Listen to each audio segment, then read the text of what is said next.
It is Tuesday, November 17th, 2020, and welcome to the Dreadopedia Show. We have several pieces of information to cover today, including CNN for sale, also courtesy of CNBC, a coup for China, analysts react to the world's largest trade deal that excludes the U.S. We're also going to have a look at some of your answers from the last show's question of the day, and we have a new question of the day, some new tweets, and also a Did You Know segment. Let's hop into it.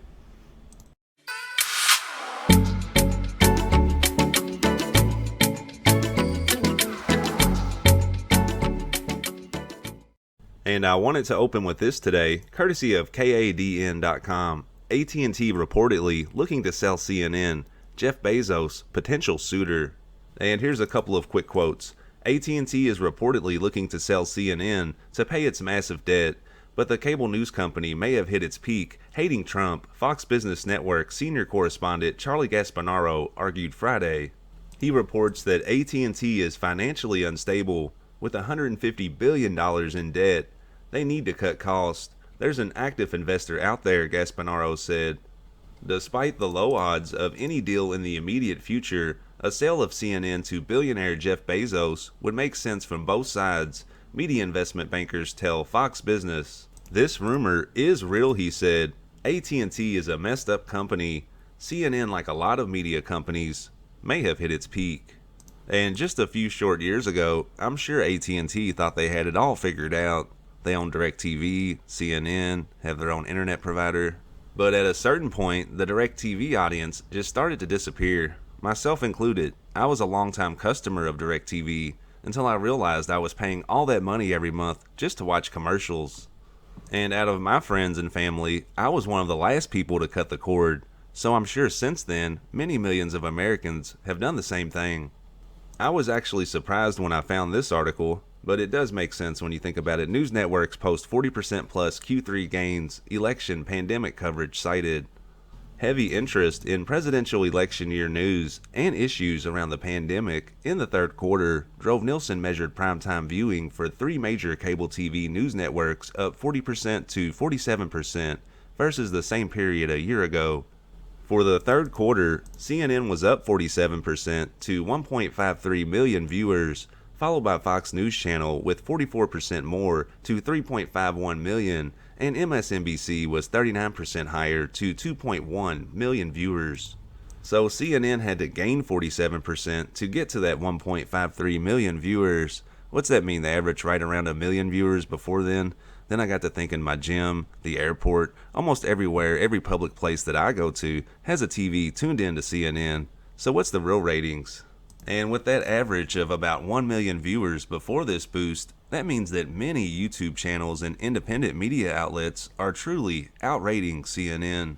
But hey, maybe Mr. Bezos will do for CNN what he did to the Washington Post back in 2011 when he began to include the China Watch advertising supplements provided by none other than China Daily. And sometimes real news is just boring. That's the way it is. But at a certain point, the media outlets in our country began putting ratings above people's livelihoods. And I don't necessarily think this is a left or a right issue. During the 2020 Democratic Party presidential primaries, Senator Bernie Sanders repeatedly criticized the Washington Post, saying that its coverage of his campaign was slanted against him and attributing this to Jeff Bezos purchasing the newspaper.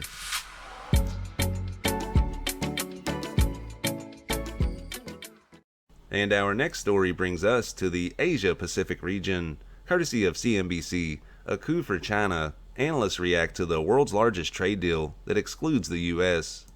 China and 14 other Asia-Pacific countries signed the world's largest trade agreement on Sunday, a move that analysts said will further elevate China's political and economic influence in the region. The signing cemented the Regional Comprehensive Economic Partnership as the largest trading bloc globally, covering a market of 2.2 billion people and 26.2 trillion of global output. That accounts for about 30% of the population worldwide, as well as the global economy. Analysts said economic benefits of the RCEP are modest and would take years to materialize, but the deal is a geopolitical victory for China at a time when the U.S. appears to be retreating from the Asia-Pacific region. The 10-member Association of Southeast Asian Nations signed the mega deal with the region's top trading partners China, Japan, South Korea, Australia, and New Zealand. ASEAN, or ASEAN, is made up of Indonesia, Thailand, Singapore, Malaysia, the Philippines, Vietnam, Cambodia, and Myanmar, that's formerly Burma, and Laos. The diplomatic messaging of RCEP may be just as important as the economics, a coup for China. Analysts from Citi Research wrote in a Sunday report. They explained that the mega deal achieved several things against the backdrop of rising U.S.-China tensions and worries about deglobalization. Here's the bullet points of what the analysts from Citi Research had to say. Shows that East Asia is very much open for business and recognizes the economic benefits of deeper trade integration. Reduces the perception that China is turning more inward with its dual circulation strategy, which emphasizes its domestic market. Signals that when it comes to economic policy, Asia-Pacific economies don't want to choose between the US and China.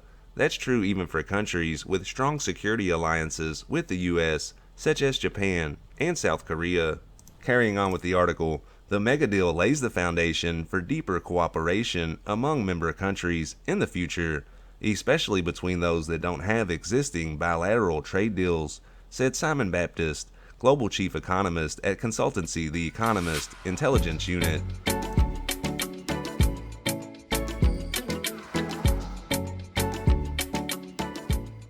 On the last show, the question of the day was certainly a hypothetical one. It was, what if you were in charge of cleaning up the Yangtze River? How would you go about doing it? Let's have a look at some of your answers. Our first comment is courtesy of Cereal Frost. For the question of the day, I'd find another job like cleaning a swimming pool or something smaller. Cleaning the Yangtze River is a tremendous task. It means clean and preserve the environment. The first part is obtainable, but would mean using a lot of resources, man and money to hire them. Create teams to dispatch into multiple areas, like locals, so it won't cause much problem for them to move and go to work, since it is near from where they live. The second problem would cost much more. Here's my point. They need to create a lot of wastewater treatment plants with adequate personnel to run them correctly. Thanks for the comment, Cereal Frost. On to our next comment, courtesy of Marta Amance. Question of the day, how would one clean up the river? Understand that industrial waste such as heavy metals end up sinking into the sediment of the riverbed, and as long as they are not disturbed, they pose little problem. Industrial chemicals pose a different problem because they disperse in the waters, but their concentrations lessen with the increase in volume of water entering the rivers. Outside of stopping the practice of polluting the river, little can be done, since it will all flow into the ocean and diffuse to even lesser concentrations. Understand that there are several factors that act to break up such chemicals, one of which is interaction with sunlight, when these chemicals are on the surface or very close to it.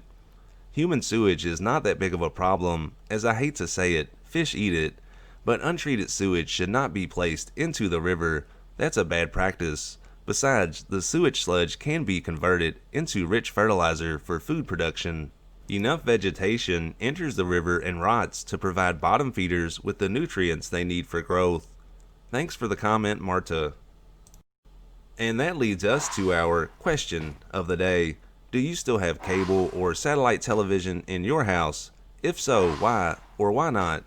I'd like to know your thoughts on this in the comments. In yesterday's video, I took a trip to southern Indiana and to Kentucky to look at the Falls of the Ohio, the upper gates of the McAlpin Locks and Dam, and the canal. If you'd like to see the fully narrated tour, check out the card above this photo. And now my favorite segment of the day. Did you know? Did you know that in 2018 there were 90.3 million U.S. households subscribed to cable?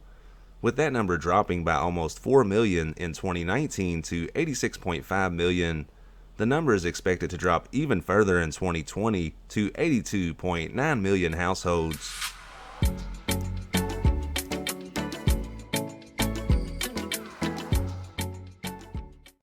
Thank you for watching this video. If you're finding it informative, please consider giving the channel a subscribe. And our last piece of information is a series of interesting tweets.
And I think that's a good place to wrap up today's video. I hope that you found it informative, and check back soon for more content.